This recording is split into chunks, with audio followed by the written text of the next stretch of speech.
ظاہر ہونے والی ہے۔ آذان۔ ہجرت کے بعد مدینہ میں مسلمانوں کی تعداد بڑھنے لگی۔ 5 وقتہ نماز فرض ہو چکی تھی، مگر لوگوں کو اکٹھا کرنے کا طریقہ طے نہیں تھا۔ کچھ صحابہ نے مشورہ دیا کہ عیسائیوں کی طرح گھنٹی بجائی جائے، کچھ نے کہا آگ جلائی جائے، اور کچھ نے یہود کی طرح نرسنگا بجانے کا خیال پیش کیا۔ مگر رسول اللہ صلی اللہ علیہ وسلم ان طریقوں سے مطمئن نہ تھے، کیونکہ اسلام کی عبادت کو ایک منفرد پہچان ملنی تھی۔ اسی دوران ایک انصاری صحابی حضرت عبداللہ بن زید نے ایک خواب دیکھا۔ انہوں نے دیکھا کہ ایک شخص سبز لباس پہنے ہوئے انہیں آذان کے الفاظ سکھا رہا ہے، ایسے الفاظ جو اللہ کی کبریائی، توحید اور رسول اللہ صلی اللہ علیہ وسلم کی رسالت کی گواہی دیتے تھے اور نماز کی طرف بلاتے تھے۔ صبح ہوتے ہی وہ رسول اللہ صلی اللہ علیہ وسلم کی خدمت میں حاضر ہوئے اور اپنا خواب بیان کیا۔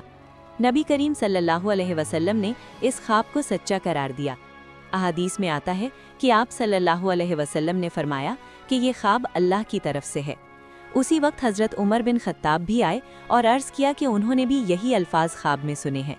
یہ اس بات کی مزید تصدیق تھی کہ یہ محض ایک خواب نہیں بلکہ الہی رہنمائی تھی۔ اب سوال تھا، ان الفاظ کو بلند آواز سے کون پکارے؟ نبی کریم صلی اللہ علیہ وسلم نے حضرت بلال کو منتخب فرمایا، کیونکہ ان کی آواز بلند، صاف اور دلوں میں اتر جانے والی تھی۔ حضرت بلال وہی صحابی تھے جنہوں نے مکہ میں شدید ظلم برداشت کیا، مگر زبان سے احد احد کا کلمہ نہ چھوڑا۔ آج وہی زبان اسلام کی پہچان بننے والی تھی۔ مسجد نبوی کی فضا میں پہلی بار آذان کی صدا بلند ہوئی، اللہ اکبر، اللہ اکبر۔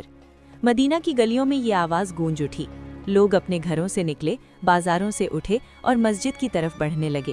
یہ صرف نماز کی اطلاع نہیں تھی، یہ اعلان تھا کہ اللہ سب سے بڑا ہے اور زندگی کا مرکز عبادت الہی ہے۔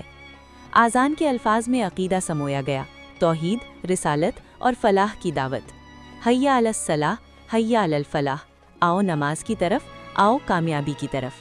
گویا دنیا کو بتایا جا رہا ہو کہ اصل کامیابی دولت، طاقت یا شہرت میں نہیں بلکہ اللہ کی بندگی میں ہے۔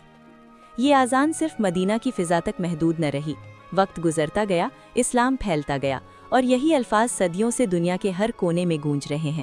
پہاڑوں میں، صحراؤں میں، شہروں کی فلک بوس عمارتوں کے درمیان، دن میں 5 بار آذان انسان کو اس کے رب کی طرف بلاتی ہے۔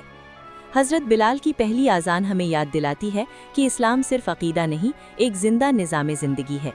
آذان مسلمانوں کی پہچان ہے، وحدانیت کا اعلان ہے اور دنیا کے شور میں حق کی آواز ہے۔